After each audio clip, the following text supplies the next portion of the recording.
With all the foam pieces cut and heat treated, I jump right into making a space for my channel. The channel is this ditch in the foam where I'll be gluing in a support rod. I start this process by placing my foam piece underneath the pattern and using this sculpting tool to poke shallow holes. The holes mark where I'll cut the channel, and I do this for both the blade and the handle. These holes will later be sanded out and aren't meant to go all the way through the foam pieces. Next, using a straight edge and a marker, I draw a line connecting the holes. I mirror this process on the other blade piece.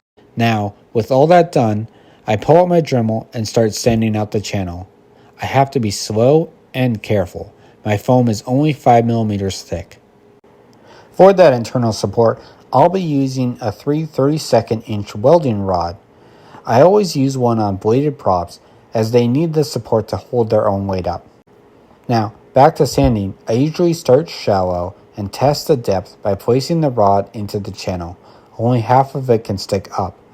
I'll know it's ready for the next step, gluing, once I can easily sandwich the rod between the foam pieces.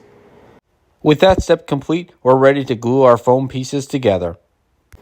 For this, I'll be using barge contact cement and a plastic makeup brush. I squeeze out the glue and use the brush to spread a thin, even layer. For working with barge, the vapors are hazardous, and I'm working in a well-ventilated area and wearing a fume mask. You may also want a fan if there isn't adequate airflow. In addition to that, I'm also wearing latex gloves. This is an extra layer that makes it easier for handling the pieces. These gloves are cheap and worth the protection. Since the glue needs a few minutes to activate, I take the time to cut my handle up. This is a new technique I'm experimenting with to see about adding some details, so I cut and re-glue the pieces together, stagnating them. I also apply glue to where the blade and the handle will meet. An easy mistake for beginning foam crafters is to try and press their pieces together before the glue is ready. You want it to look dried out, like this. It usually just takes 2 to 5 minutes. You'll know they're not ready if the pieces slide off each other, and that they are ready if they stick to each other.